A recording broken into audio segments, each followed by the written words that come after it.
Good morning. കഴിഞ്ഞ ദിവസം രാവിലെ തന്നെ ടെറസിന്റെ മുകളിൽ പോയി നിൽക്കുമ്പോൾ മാങ്ങ വീണ സൗണ്ട് കേട്ടിട്ട് ഓടിച്ചെന്ന് എടുക്കാന്ന് വിചാരിച്ച് പോയതാട്ടോ. അപ്പോഴേക്കും ഈ അപ്പനെ എടുത്തോണ്ട് പോകണുണ്ട്.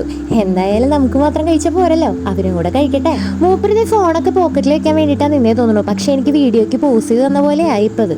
രാവിലെ തന്നെ നമ്മളെ സ്ഥിരം വിളിച്ചെണീപ്പിക്കാറുള്ള കക്ഷിയാണ് കേട്ടോ ഇത്. ഇദ്ദേഹം ഇപ്പൊ ഫുൾ ടൈം നമ്മുടെ പട്ടിക്കുട്ടികളുടെ കൂടെയാണ് കേട്ടോ കൂട്ട്. കഴിഞ്ഞ ദിവസം ചെറിയ മഴയൊക്കെ പെയ്തുകൊണ്ട് എൻ്റെ ചെടികൾക്കൊക്കെ കാണാൻ തന്നെ നല്ല ഭംഗിയുണ്ടായിരുന്നു കേട്ടോ.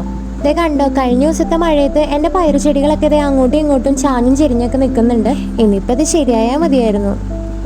നമ്മുടെ കൈപ്പക്കയുടെ തൈന് മാത്രം ഒന്നും പറ്റിയിട്ടില്ല കേട്ടോ. പിന്നെ ദേ നമ്മുടെ ചൈനീസ് ഓറഞ്ചിന്റെ തൈ ചെറുതായിട്ട് വളമൊക്കെ ഇട്ട് കൊടുത്തപ്പോൾ ദേ പൂക്കൾ ഉണ്ടാവാൻ മുട്ടൊക്കെ ഇട്ട് നിൽക്കുന്നുണ്ട് കേട്ടോ. ഇത് കണ്ടപ്പോൾ നല്ല സന്തോഷമായിട്ടോ. ഇനിയിപ്പോൾ ഈ പൂ വിരിഞ്ഞോ കായ വരുന്നുണ്ടോ എന്നൊക്കെ എന്നും പോയി നോക്കാണ്ട് എനിക്കൊരു സമാധാനം ഉണ്ടാവില്ല. അങ്ങനെ രാവിലെ തന്നെ തേരാപാര നടക്കുമ്പോഴാണ് ദേ നമ്മുടെ സൂര്യൻ ഇലകൾക്കിടയിലൂടെ നമ്മൾ എത്തി നോക്കുന്നുണ്ടാവും. ഇന്നത്തെ ഈ മോർണിംഗ് കാഴ്ചകൾ ഇഷ്ടപ്പെട്ടാൽ ലൈക്ക് ചെയ്യണേ. അപ്പോൾ ഇന്ന് ഇത്രയേ ഉള്ളൂ. Bye all.